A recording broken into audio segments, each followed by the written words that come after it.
Olá, meu nome é Giovana e bem-vindos ao meu canal.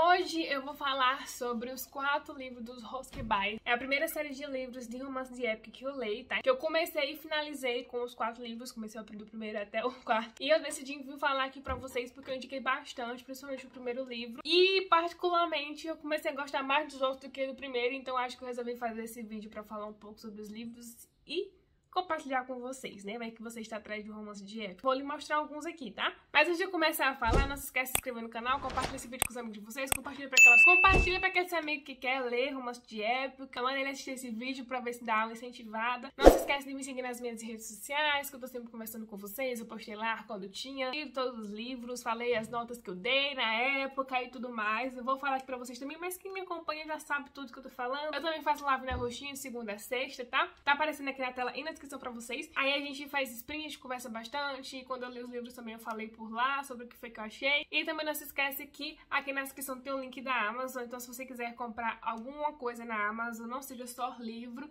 você pode comprar por esse link, você ajuda o canal a crescer sem pagar nada mais por isso. Eu vou deixar linkado também todos os livros da série aqui, caso vocês se interessem por ler. Contando um pouco sobre a minha história com romance de época, eu comecei faz bem pouco tempo. Tem um vídeo no canal falando sobre os 2 primeiros livros de romance de época que eu li. Tá aqui no cardzinho pra você ir lá. O primeiro livro que eu li foi um livro da Julia Quinn, que é a autora de Os Roskebys, que foi da saga dos Smiths. Eu também li um livro da Lisa Keples, não sei pronunciar o sobrenome dela, que também é uma autora que é referência aí dentro dos romances de época e tudo mais, e foi um livro da série Rivendell, que se eu não me engano é uma das séries mais famosas dela. Então essa é a minha história com os livros de romance de época. Eu comecei faz pouco tempo, eu li ao total 7 livros de romance de época, sendo que desses 7, 4 são dos livros dos Roskebys, então a gente só tem 3 livros fora aí. Dessa coisa que eu já falei pra vocês aqui algumas vezes no canal, e é importante lembrar de novo, romance de época não precisa, tá? Não precisa ser lido em ordem. Você pode começar do primeiro, você pode começar pelo terceiro, você pode começar pelo, sei lá, o 20º livro que tem, porque tem romance de época aí que vai longe. Eu comecei, por exemplo, a série dos Rivendell pelo 4º livro, se eu não me engano. É interessante porque você vai acompanhando a evolução da família. No caso,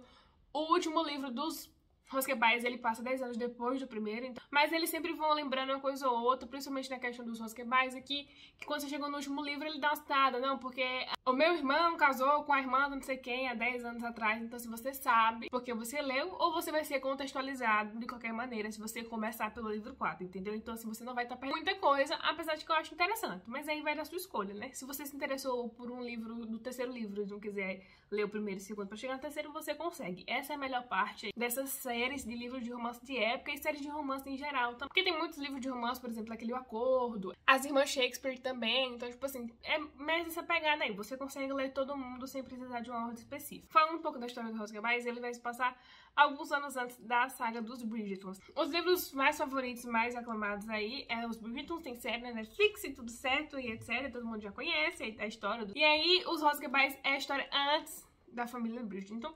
Então a gente tem realmente a família Bridgerton ali ainda, tá? Então a gente vai ter a família Bridgerton, a gente vai ter pessoal das Roskebys casando com os Bridgertons também. A gente vai ter citações aos personagens principais, que no caso é o Edmundo, se eu não me engano, e a mulher dele é a Penélope. E aí a gente vai ter os filhos também, que é o Anthony, etc., que são os irmãos lá dos Bridgertons. O Edmundo e a Penélope não tem livro pra eles, porque eles não são Roskeby, e os meninos, eles são muito pequenos, eles têm lá seus 7, 5 anos. Essa é uma citação, então não vão chegando aqui, realmente vocês vão conhecer outra coisa um pouco diferente. A ideia de gostar dos Roskebys também se passa porque é um pouco diferente das histórias da história que eu tinha lido da Julia Quinn. Quando eu li a história o primeiro livro de romance da Julia Quinn, eu falei lá no vídeo, é um livro naquela sociedade ali. Não que esse seja diferente, mas os romances começam de maneira diferente. Lá no outro, né, eles são amigos, melhores amigos mais ou menos, então eles já se conhecem, vai acontecendo e tudo mais. Esse caso aqui específico é diferente, entendeu? Tem o primeiro livro que eu achei o mais parecido, nesse sentido de como foi que eles se juntaram, mas a gente vai ter outros livros aqui que é um pouco diferente. O último também é um pouco mais previsível, mas a gente vai chegar lá. Vou falar nesse contexto pra vocês entenderem. Eu não tenho vontade de ler os Bridgertons, não ler os Bridgertons, já pra deixar claro aqui. O primeiro livro tem muita problemática, daí tem o 9º, 7º livro lá também que tem uma problemática, um negócio assim. Costumo correr de livros problemáticos, a não ser que eu pego o livro sem saber que ele é problemático, tá? Eu costumo correr, eu acho que não vale a pena e tudo mais. Quando eu peguei, já sabendo das problemáticas dos Bridgertons, eu fiquei um pouco com o pé atrás pra começar a ler a autora. Apesar de se passar antes dos Bridgertons, eu acho que ele tem uma pegada mais madura da autora, isso levando em consideração que eu li os Smiths. A câmera deve ter mudado um pouquinho, mas enfim, é aquele sistema que você já conhece. A escrita da Julia Quinn aqui já é um pouco mais madura, e eu acho que como, no geral, assim, ela já tá um pouco mais madura em relação a todos os temas. Porque quando a gente fala de romance de época, a gente também tem aquele pé atrás em relação a ser a questão do machismo. Não que não deixe de existir, porque a gente tá falando de 1700 e alguma coisa, mas a gente tem que lembrar que é ficcional. Então, a gente pode, não necessariamente precisa, mas a gente pode incrementar coisas que vai ser positivo para uma discussão sem necessariamente fugir. É isso, a câmera não quer ficar boa hoje também não, mas enfim, acontece. Porque o romance em si ele é ficcional, então ele não tem a necessidade de ser realmente tudo ao pé da letra, tudo que aconteceu. Óbvio que a gente precisa de ter uma pesquisa, né, o que existia em 1970, o que tinha, o avanço da medicina que tinha exatamente naquele momento e etc. Mas a gente não necessariamente, a gente pode dar um pouco de liberdade. Como um escritor de ficcional, a gente tem essa liberdade de poder incrementar o que a gente quiser. A mulher poderia não ter o direito X, mas no meu livro ela vai ter e acabou. Fim da história, entendeu? É ficção. Então a gente consegue incrementar algumas coisas. E é por isso que eu gostei muito mais daqui do que o do outro livro dela. Porque no outro livro dela, ela ainda tem um quê da sociedade machista, mas é muito mais forte. E aqui a gente vai ter mulheres que vão enfrentar algumas questões e vão se usar a seu favor para algumas questões. Então vocês vão entender toda vez que eu vou falando sobre isso. E eu vou agitar a câmera mais uma vez antes de começar a falar do livro, porque não tá dando certo. Vamos ver em quanto tempo ela fica assim. Esse a gente vai contar a história do primeiro Rosquebai, que é o George, então ele é o mais velho. E ele vai conhecer aqui a Billie. A gente tem um pouco daquele romance ali, que é chamado de inimigos pro amor lá, enfim. Eles não se gostam, eles acabam ficando presos no telhado. Na verdade, a Billie acaba ficando presa no telhado, que é a Billie Bridgerton, porque ela vai salvar um gatinho e ela acaba ficando presa lá, porque a escada cai, ou é um galho, alguma coisa assim. E ela torceu o pé. E aí o George tá passando ali, eles moram muito perto, tá? Então as duas famílias delas são muito próximas. Então a gente vai ter a família do Rosquebais, que fica 2, 3 quilômetros da casa da família dos Bridgerton. Quem vai salvar ela, na verdade, é o George, e aí acaba tendo uma confusão lá também. Eles, aquele negócio de só dar uma piadinha que não gosta isso e aquilo, né? Mas ele, como um cavalheiro, ele fica muito preocupado com ela, por conta que ela tá com o pé machucado e tudo mais, então ele vai dando um pouco mais de atenção a ela. E aí é quando eles começam a conhecer mais, etc. E como romance, você já sabe onde é que isso vai dar. Eu gosto muito dessas histórias dela, é que é bastante, assim, cômico. Então, todos os livros eu ria bastante, chorava de rir. E eu acho que é por isso que alguns dos livros se tornou meu favorito, porque eu acho que foi mais a curtição de ler o livro, exatamente. Porque a história de romance de época, às vezes ou outra, você já leu 30 vezes, mas mesmo assim você gosta. Por quê? Porque é sobre isso. E esse aqui é um dos estilos, sabe? Que é um livro comum, você não gosta e você se apaixona pela pessoa, mas ainda assim dá um pouco de liberdade. É cômico e eu gostei, achei muito bom ler o livro, assim. Todos esses livros eu li mais ou menos em um dia.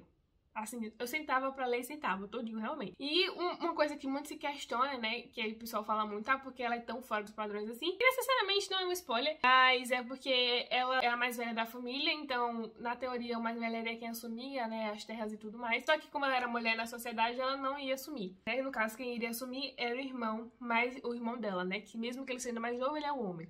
E ela é fora dos padrões porque ela gosta muito da área da agricultura, então ela lê livros sobre agricultura, ela gosta muito de usar calça, então por isso que, por exemplo, ela subiu na árvore. Ela gosta muito de usar calça jeans, realmente, e ela briga muito com a mãe dela, né, por conta de ter que usar vestido de festa e etc, ela não gosta muito. Então, esse é o motivo dela ser fora dos padrões. Pra gente hoje não é porcaria nenhuma, mas em 1700, né, era muito incomum você ver mulheres realmente usando calça jeans como homens, se interessando por a área como homens também. E é interessante dessa área que a gente fala de área muito mais masculina do que feminina. A área de agricultura, ainda assim, hoje em dia é vista como área puramente masculina. Não puramente, mas a maior parte. Existem outras áreas que a gente já modificou, que a gente vai conversar sobre elas aqui mais à frente, mas essa área, por exemplo, é uma área que tem muita gente que ainda pega muito nessa questão de ser uma área que tem muito mais homens do que mulheres, então é uma área que realmente ainda é vista como tal na sociedade. E o George, ele é o filho mais velho, então é ele que vai assumir o lado da família Rosquebai, então é ele que vai assumir as terras e tudo mais. Sendo assim, a gente vai ter aí, né, o fato dela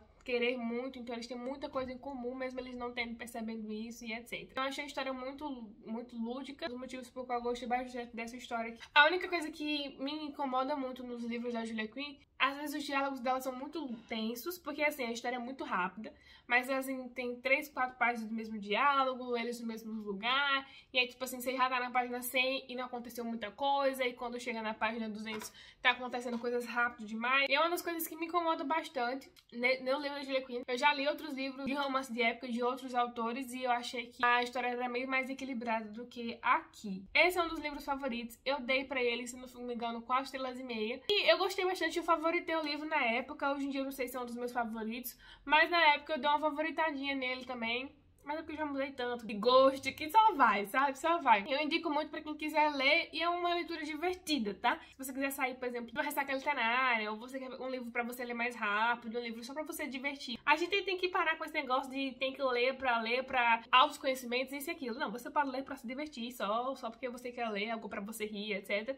E esses são dos livros que eu faço pra isso. Tô com Ressaca Literária, acabei de ler um livro que tem um tema mais denso, vou lá e pego um romance de época e leio bem rapidinho e sigo minha vida normalmente. Uma coisa que eu esqueci de citar aqui, nesse livro aqui específico, a gente vai descobrir que tem um dos irmãos do George que ele tá desaparecido e é um momento então que a Billy e o George, eles têm muita proximidade também, porque a Billy quer muito ajudar a encontrar o irmão dele, que é o irmão Edward. Então a gente passa pro segundo livro, que é sobre o Edward, e a gente vai entender o que foi que aconteceu com ele. E o Marido de Faz de Conta, como eu falei, é o segundo livro, e a gente vai contar a história do Edward. O Edward, ele estava em uma missão, e ele acabou sofrendo uma pancada, e aí ele passou um tempo apagado, então as pessoas não sabiam onde ele estava, etc. E ele estava lá. A gente já começa o livro com ele acordando.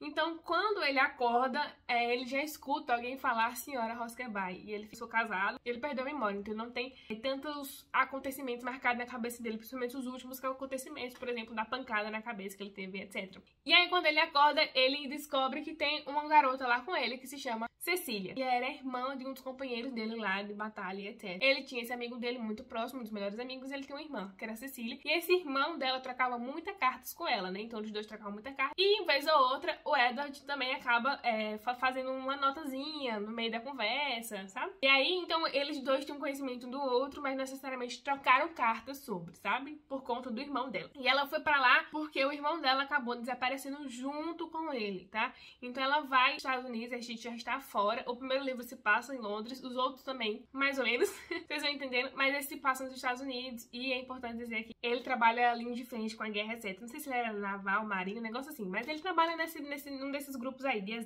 guerra e bagaceira. Então a Cecília tá lá atrás do irmão e ela usa isso como desculpa, né? Porque como ela sabe quem é o Edward, ela fala que é a mulher dele, a mulher do Edward, pra ter acesso ali, né? E cuidar dele, até porque o Edward tá ali sozinho. Ela foi ali atrás do irmão, não achou o irmão dela, mas aí ela ouviu que o Edward estava em perigo, né? Tava machucado, então ela disse que ela era a mulher dele pra poder ajudar e tudo mais, garantir que ele se recuperasse, porque ela tinha aquela relação de afetividade por ser o melhor amigo do irmão dela. Então assim que ele acorda, ele não sabe, ele não entende e ela não consegue desmentir, então ela acaba mentindo pra ele, dizendo que realmente é a esposa dele, etc. Começa uma vida de casado, mesmo não estando casado ali, e é por isso que se chama o Marido de Faz de Conta, né? Então eles vão ter que dividir o quarto, ainda é um pouco estranho pra ele, porque ele não sabia, então inicialmente eles não têm tanto contato, ele meio que vê ela como estranha, porque ele não lembra dela, né? Porque eles não chegaram a se conhecer, eles só se conheceram pelas cartas, então ficou com Deus. Não é uma maneira tradicional, ele já acorda ali casado, né? Nunca tinha lido romance nesse estilo, mas não vou dizer que também não seja um romance totalmente fora da caixinha, porque não é.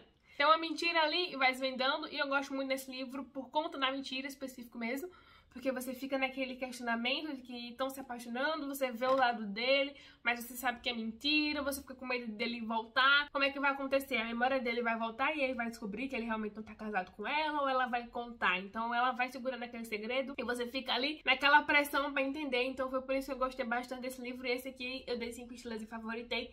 Realmente, eu fiquei muito afoita, muito aflita, porque eu queria saber como é que ia se desenrolar aquele desfecho. Se ela ia contar ou se ele ia lembrar, né, ter as memórias voltadas e tudo mais. Então eu gostei bastante de acompanhar essa história, gosto muito do Edward, me apaixonei muito pelo Edward. No primeiro livro a gente conhece o Andrew, que é o próximo irmão, e a gente também conhece o Nicholas e a irmã mais velha deles, que é a Mary. A Mary a gente não tem livro sobre. O Nicholas, ele era muito novinho na época. E o Andrew é o que mais fala ali bastante, e você acaba tendo uma paixão. Eu gostei muito do Andrew e eu tava muito apaixonada. Mas o Edward você não tem contato. Então aqui você vai conhecer ele do zero. Daí a gente passa pro terceiro livro, que é Um Cavaleiro a Bordo. E é aqui que eu tenho a minha primeira decepção com a Julia Quinn. Porque eu dei 4 estrelas pra esse livro, né? Que seja um livro ruim, mas ele não foi tão memorável quanto os outros. Esse vai contar a história do Andrew. E a gente vai ter outra Bridgerton nessa história. Na verdade, a Pop Bridget é uma prima da Billy, tá? Não sou irmã, é uma prima dela. E eu fiquei com muito medo desse livro, porque a gente vai contar a história da Pop. Então ela gosta de caminhar pela praia sozinha, etc. Ela tá aquela caminhando e ela entra dentro da caverna. E quando ela chega dentro dessa caverna, ela descobre ali que é um local de piratas, então eles comem algumas coisas ali dentro. E ela acaba sendo descoberta. Os piratas, né, os cabinhos lá, levam ela pra dentro do barco. E ela fica presa lá dentro do barco. Eu fiquei com muito medo, a gente tem aquela questão da síndrome do Estocolmo. E eu fiquei tipo, talvez Harley deu errada. Mas não foi bem esse o erro que deu, né? Ela soube trabalhar muito bem esse quesito, eu fiquei com bastante medo. Deixam ela lá dentro da cabine e quem é o capitão desse navio, né? No caso, é o Andrew. Ele chega lá e ela já tá lá no quarto dele porque os colocaram ela lá porque não tinham como trazer e levar por conta que eles precisavam sair realmente ali naquela hora. E aí durante o livro você vai entender porque que eles precisam sair naquela hora e etc. E toda a história que o Andrew teve que passar até chegar ali e a questão da Pop tá ali dentro do quarto dele. Então esse livro todo se passa dentro do navio. E aí é aqui que a gente começa a ter um pouco de questionamento. A primeira foi que eu fiquei com medo, né, de história, por conta assim do Estocolmo, sei lá, tipo, ela foi sequestrada pelo sequestrador, etc. A autora soube trabalhar bem em relação a isso, mas o problema todo é que se passa sempre no mesmo lugar, né? A maioria do livro se passa dentro do navio e ela passa muito tempo presa dentro do convés do navio, né? Do quarto lá do capitão, basicamente. Naquela época, a tripulação dizia que as mulheres a bordo ia vazar. E aí, ele pede pra que ela fique dentro do quarto e etc, pra não sair tanto, tudo. Mas eles têm muitas conversas e a maior parte das conversas são ali dentro e são desgastosas, sabe? Não é tão bom. Por isso que eu dei 4 estrelas pra esse livro, porque eu acho que o fato de estar confinado em um só lugar não ajudou muito, não, o livro. Mas no final, esse aqui tem uma reviravolta interessante, acontece um negócio lá, é bem legal. Por isso que eu dei 4 estrelas pro livro. Eu acho que o problema desse livro é que a maior parte do livro é um pouco complicado, sabe? Você vai tentando engolir, mas aí no final dá certo e tudo mais. E a gente tem o Andrew, que ele é muito voltado pra arquitetura também.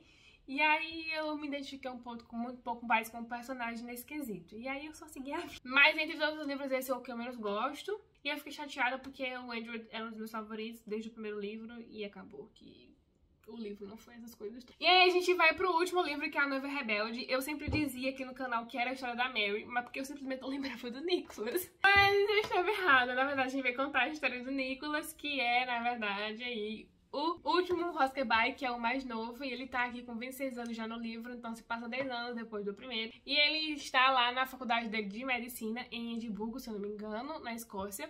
E ele volta obrigatoriamente, obrigado a voltar pra lá. E quando ele chega lá, ele descobre que a Georgiana, ela foi sequestrada e a honra dela foi quebrar. Porque a sociedade é sobre isso, né? Na verdade, não aconteceu nada nesse sequestro, foi só um cara babaca mesmo que prendeu ela e ela conseguiu fugir. Mas a sociedade ainda acha, assim, realmente que ela foi violada e por esse motivo ela perdeu a honra dela, ninguém ia querer casar com ela e tudo mais. Então o livro todo esse questionamento dela, ela fica muito triste, muito arrasada. O pai do Nicholas, né, que é o Hoskerby, é padrinho da Georgiana. Ele falou assim, não, você vai ter que casar com ela, você vai ter que pedir pra ela em casamento porque ela foi ruinar e tudo mais. E eu acredito nela e você casando com ela pelo seu nome vai ser a melhor solução. Então é um casamento arranjado, basicamente. E ela meio que se aproveita disso também, porque ela sofreu muito na infância dela, porque ela tinha algumas doenças, e aí ela não sabia. E é interessante porque a gente tem aí a questão da medicina, então já dá uma ligação, porque o Nicholas está estudando medicina. E aí a gente vai ter esse interesse dela, e aí eu volto naquele ponto que eu falei no primeiro livro, que é o fato das mulheres se interessar por profissões que naquela época era majoritariamente masculina. Não, majoritariamente não, era completamente masculina. Mas naquela época as mulheres não poderiam estudar. E aí ela usa e abusa também para ter acesso a informações e ter também ler livros sobre etc. Então ela se interessa muito por essa parte da médica. A gente tem um outro livro dos Ravenels que eu li, que a personagem, ela foi a primeira médica a se formar. Então, assim, um crescimento social, mesmo que os livros não tenham nada a ver com de outros autores. Aqui nesse livro, por exemplo, ela não pode estudar e acaba estudando por tabela, né? E aí, pelo fato dela ser um pouco doente, etc., a mãe dela senta o pai dela e esse casamento, apesar de ser feito por fato de um cara babaca ter sequestrado ela e tudo mais, ela consegue abrir as asas e sair, sabe? Da casa dela, das asas da mãe dela. E viver a vida dela como ela sempre quis. Eu gosto muito desse livro também é dinâmico, como eu falei. A história em si também não tem nada demais, é um casamento arranjado. Não é tão revelador nesse sentido, mas é muito engraçada a história, eu me diverti horror. Eu não consegui parar de ler esse livro. Quando eu parei pra ler, eu não consegui dormir, porque eu ia terminar o livro, mas eu precisava dormir, porque no outro dia eu tinha aula. Então foi bem complicado pra mim nesse sentido. Mas eu amei demais esse livro e é um dos meus favoritos. Eu dei 4 estrelas e meio também, porque também não achei que fosse lá essas coisas também. Tipo, ai meu Deus, tem muita coisa diferente, porque não tem. mas não deixou de ser favorito só porque tem 4 estrelas e meio. Então eu gostei demais da história, é um dos meus favoritos, realmente. Esse e o Marido de Faz de Conta foram os 2 livros que eu realmente favoritei, que eu indico pra todo mundo, se quiser ler. O Marido de Faz de Conta porque ele é um pouco mais diferente em relação ao romance de época, e esse aqui ele é um pouco mais tradicional, conta-se um casamento arranjado e tudo mais, mas ainda assim é super divertido, super simples, não tem nada demais. Mas então se você quiser se divertir, pegar a sua prova pra se divertir, você vai. Então, foi basicamente isso. Então, eu vejo a evolução da Julia Quinn, porque ela mudou um pouco a história. Então, algumas mulheres, elas vão realmente se impondo em algumas coisas. E elas, eu quero trabalhar com agricultura. Eu quero ser médica. Na época, na sociedade não aceitava. Então, ela lê bastante, ela fala bastante. Então, eles vão se impondo cada vez mais na sociedade. Muito boa, gostei demais, realmente. Indico pra quem quiser ler romance de época, começar a ler, ou se você já leu e não tem esse conhecimento. Como eu falei, não quero ler os Bridgertons, sei das problemáticas que tem. A problemática do primeiro livro específico, né, que o pessoal muito fala. Aqui, nenhum dos livros faz diferente, nesse caso. E eu gosto disso, porque não sei se a autora chegou a se pronunciar sobre, etc. Não vou dizer nada. Mas o fato dela ter escrito um livro com a mesma coisa e ter se retratado, ter feito diferente do que ela fez no outro livro, mostra que pelo menos ela entendeu um erro e não repetiu. Não sei se daqui mais pra frente ela vai repetir. Eu tenho outro livro dela aqui, que é esse aqui, que se eu não me engano é Damas Rebeldes, que tá saindo agora pela editora. Não estão saindo ainda os livros. Comprei um aqui, vai ver onde é que vai. E eu acho interessante, gostei bastante que a autora fez essa mudança. Mas ainda assim não me sinto confortável pra ler os Bridgerton. Tem tantos livros de romance de época, tantos outros autores, por que eu vou voltar pro livro que é problemático? Vou conhecer outros. Se um momento eu achar uma problemática, eu volto aqui pra falar pra vocês. Mas enfim, eu espero que vocês tenham gostado desse vídeo. Comenta aqui embaixo se você já leu, qual é o seu favorito, se você já leu ou se você quer ler, tá bom? Eu vou ficando por aqui, um beijinho e até o próximo vídeo.